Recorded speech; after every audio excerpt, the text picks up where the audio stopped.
I started because I wanted to fix all of the stuff that was wrong in my life.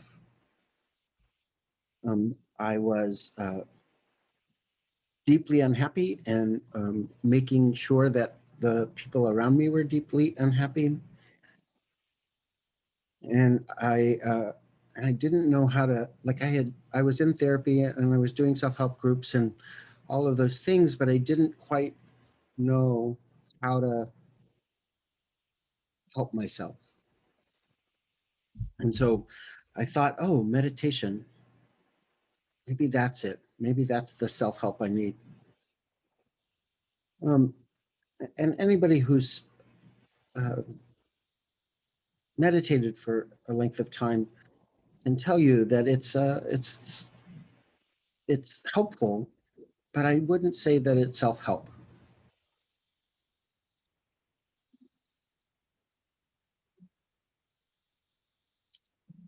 I think that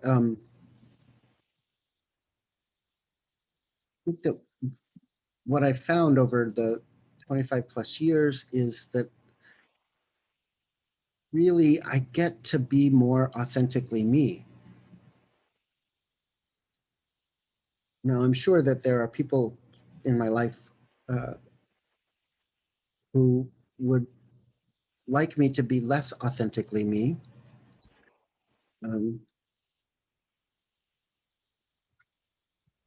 but what happens when we sit down on the cushion on a regular basis and we do that repeatedly over time, and we're consistently sitting, consistently returning back to what's it like to walk around in this skin bag? It's not that anything got fixed. I just I came closer to moments of liberation. I came closer to a genuine expression and a genuine response to whatever was going on.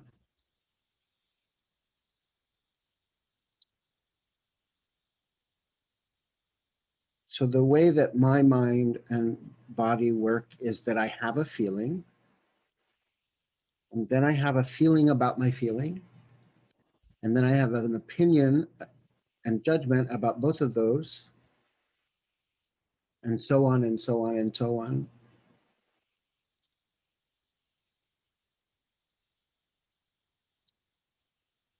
Oftentimes, the so on goes on until I lose sight of what originally happened. What was it that I felt in that moment?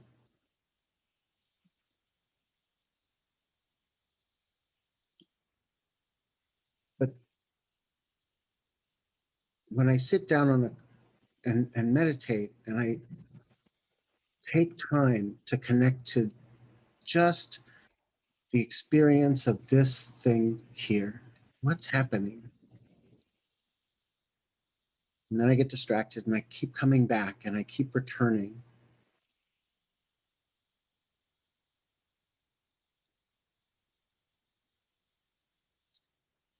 I get closer to that.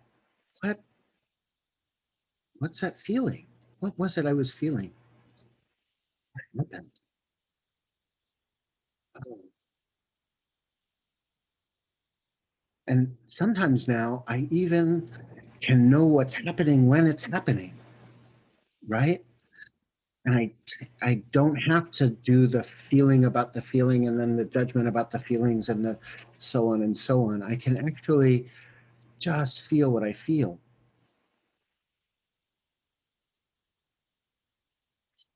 And it's not always happy, and it's not always sad, and it's not always, I mean, it's this complex array of being a human being, right?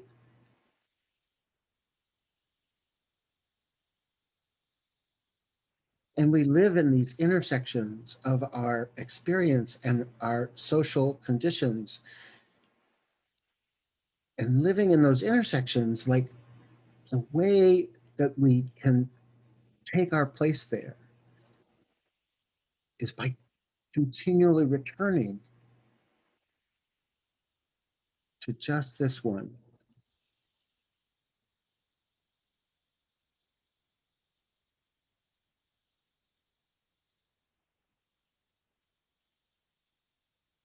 There's an old Zen story about a monk who goes to his teacher and he's like, "So, what's Buddha? What is this enlightenment thing? What is it that we're doing here?" And the teacher's response is, "This very mind is Buddha."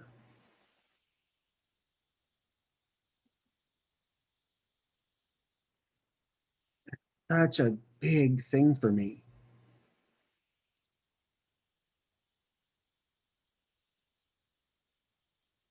It's not the mind I had when we were meditating a minute ago.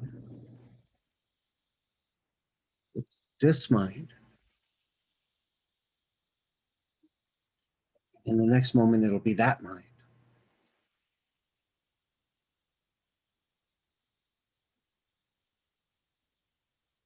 And in Buddhism, bodies and minds are not separate. So it's really this body,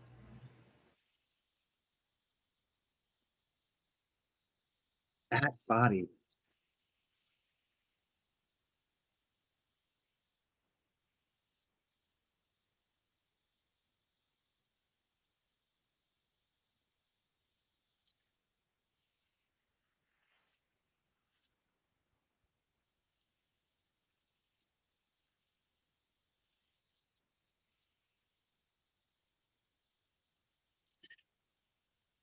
So this idea of getting in contact with exactly this.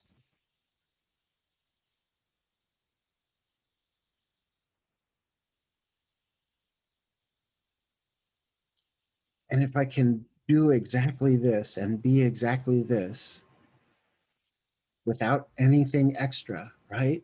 Without my ideas about it, without my story about it, without my opinions about it, without my wishing it was different or wanting more of it,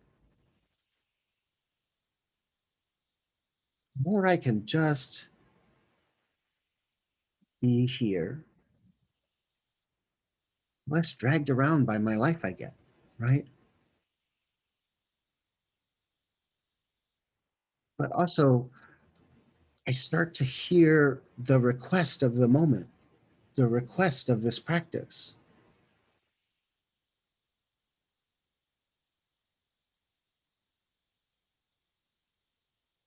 which gets me closer to an appropriate response. At the end of the day, that's what I want. I believe in all of my experience and all of my practice tells me that whatever liberation is, it lives in that appropriate response.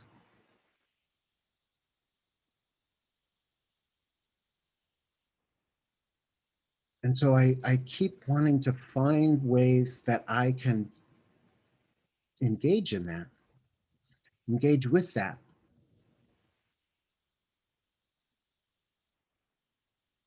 So we sit meditation, we start to study all of those pieces of ourselves that have been scattered to the winds, right? All of those pieces that have asked us to choose one side or the other, or asked us to do this or that. The expectations we place on ourselves, the expectations other people place on us, just start to undo all of those things, right?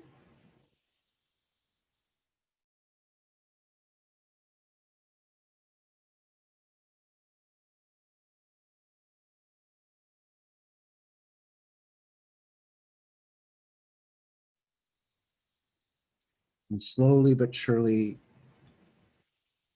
adjust more myself.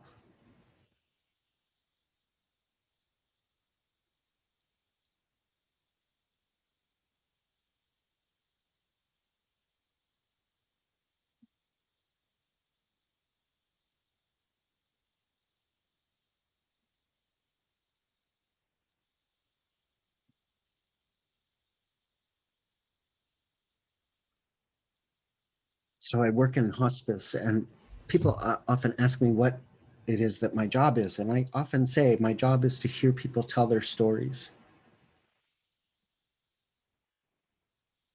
Because at the end of our life, that's all we've got. That's all we are.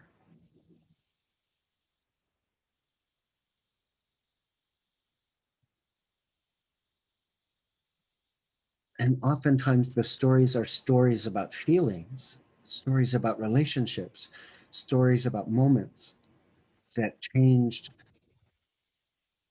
their lives, right?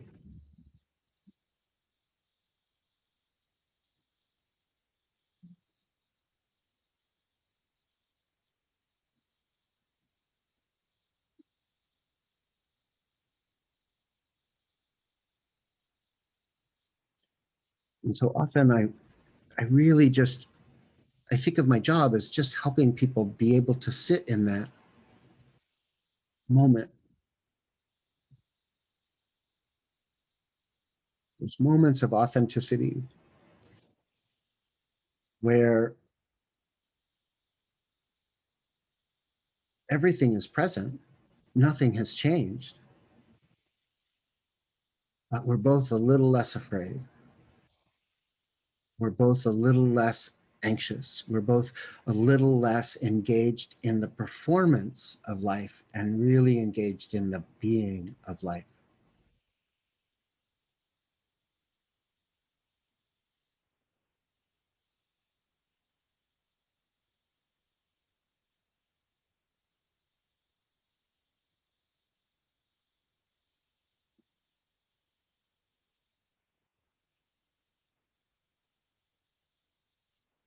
So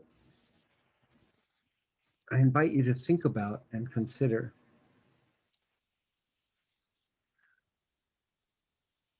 what would it be like if you stopped trying to fix it?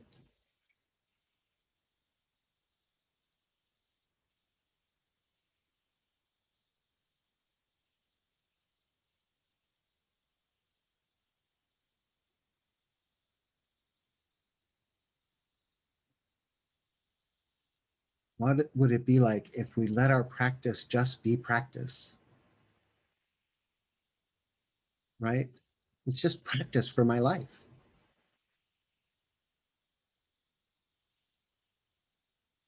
It's 30 minutes twice a day that I'm practicing what I hope to do when I'm not sitting in the chair,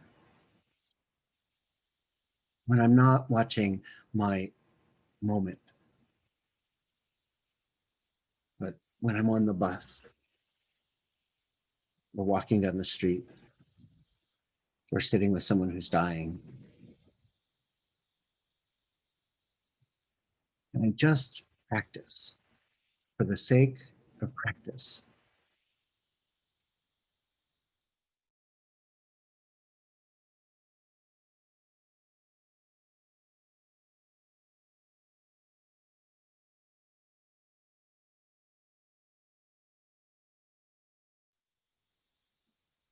What's it mean for this very mind to be Buddha?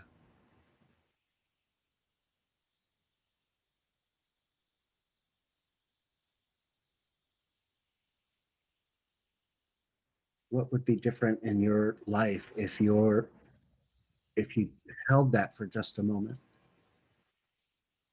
That you already are awakened, have everything you need, and you are already Buddha.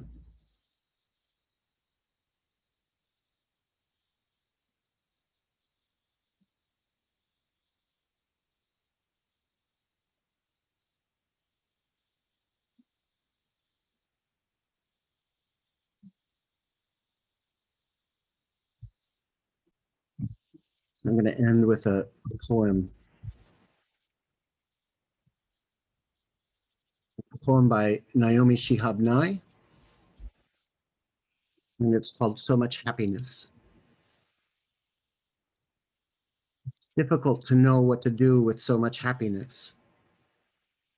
With sadness, there is something to rub against, a wound to tend with lotion and cloth, When the world falls in around you, you have pieces to pick up, something to hold in your hand like ticket stubs or change. Happiness floats. It doesn't need you to hold it down.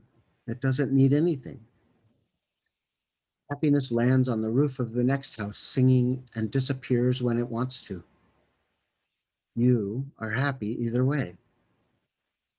Even the fact that you once lived in a peaceful treehouse and now live over a quarry of noise and dust cannot make you unhappy. Everything has a life of its own. It too could wake up filled with possibilities of coffee cake and ripe peaches and love, even the floor, which needs to be swept, and soiled linens and scratched records. Since there's no place large enough to contain so much happiness, you shrug your hands. You shrug, you raise your hands, and it flows out of you into everything you touch. You are not responsible. You take no credit, as the night sky takes no credit for the moon, but continues to hold it and share it, and in that way is known.